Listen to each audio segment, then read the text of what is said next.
Spiderman! Your webs are useless against me, for all the power of electricity is mine. Hi greedy 3Ders. Now, being a child of the 70s and 80s, Electro to me was never the new Marvel Cinematic version that we see nowadays. It was this guy with the weird headgear and the green top and the yellow shorts. This was my Electro. So I was absolutely chuffed when I saw that Epic Props had released this very Electro as part of their Sinister 6 collection. Now, you've seen in my previous video that I've made the Vulture, again, pretty much the original Vulture. This episode is going to be making the original Electro. Stay tuned.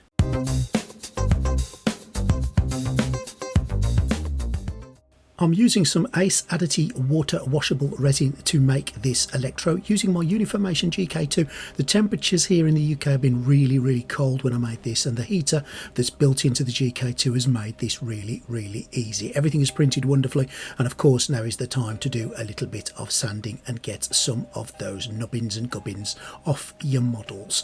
I'm going to glue everything together. I'm going to paint this model in situ. So to glue it together, I'm using some super glue and a little bit of activator. And once I've done that, I'm going to use this precision bottle with some more of exactly the same resin to fill those gaps in the middle. You've seen me do this a dozen times, but I can't sell this product and this way of doing it enough.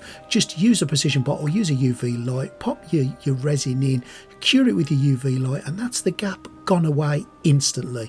Yes, you've got to do a little bit of post-work prep on it and sand it down, but the gap is gone. Now I'm going to also use this file to get rid of these bits, and you can see the air is full of resin. It's so important to use a respirator mask when you're sanding these things, and I put this in just to show you the bits that are coming off this.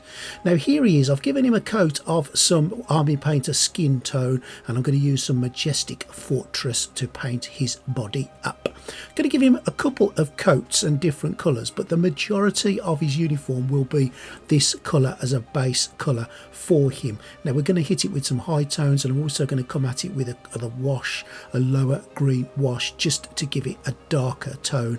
But get your green on, get it all over, and that's your first layer all done on old Electro. Now to pizzazz him up a little bit, I'm using some of this Gorse green by the Army Painter, and I'm just going to come down, top down on old Electro here, just to give him a highlighted feature with this wonderful green fluorescent kind of paint.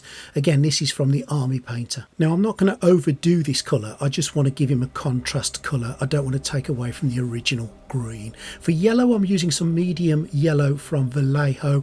They're air paints, and I'm just going to give his gloves, his gauntlets if you will, a bit of a basic coat of this.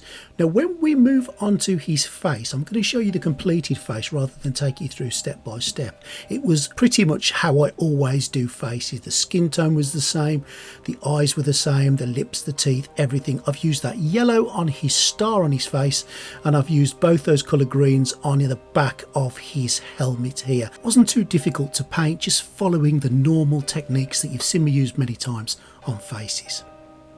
Now I've used some matte white here, and again I've not showed you the whole process, but all I've done is I've taken the parts of him that are going to be yellow and I've painted them white. Yellow is inherently difficult to paint unless you do it on a white or a pink sometimes background, but I've chose white here, and it's took me a good hour or so to give this white a very precision coat all over, using a very fine brush and taking my time. Once the white's on and it's dried, I'm taking that medium yellow and I've gave him 2 coats across the white, and I am pleased with how he's looking. The only thing I've done differently now to him, which I didn't catch, is I've used some very bright yellow just on a dry brush, just to go over that very stark yellow to make it look a little bit more shiny and a bit more transparent.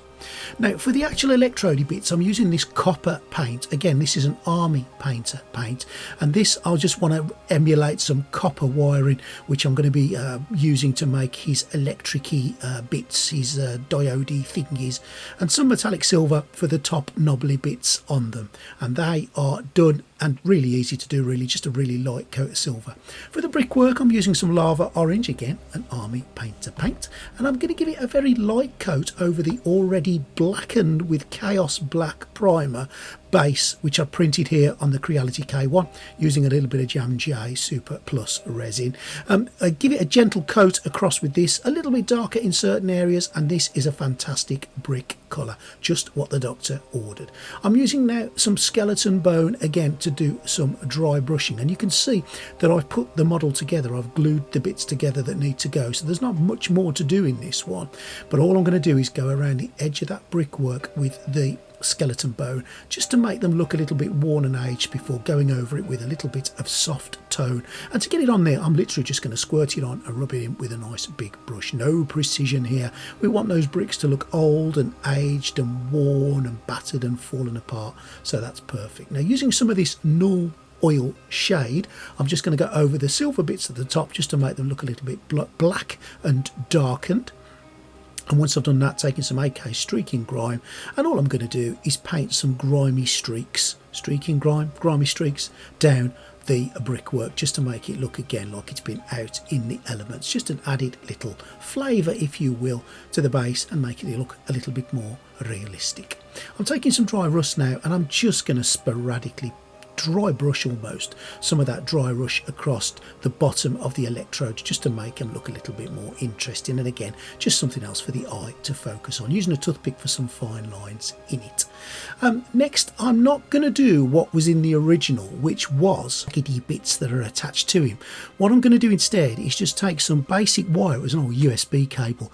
I'm going to cut it up, I'm going to jag it up the edges a little bit, and I'm just going to stick them on him to make it look like he's holding some electricity cables, and that's my take on it. Well, I hope you enjoy my take on it, and here's the final look at old Electro.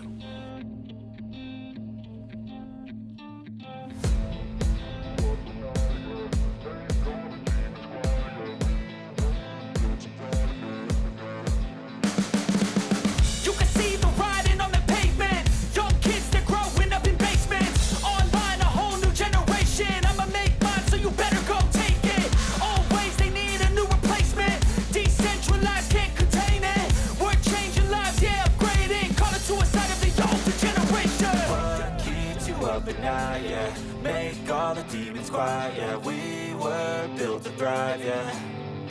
I think that we've all had enough. What keeps you up at night, yeah.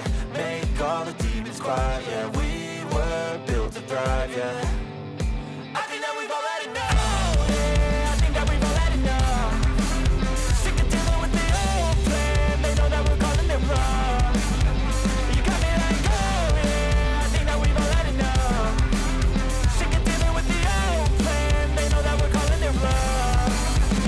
Hey, it's too late to try to go contain it. A generation fueled by creation. We live lives on a small screen nation. We control the airwaves, no negotiation.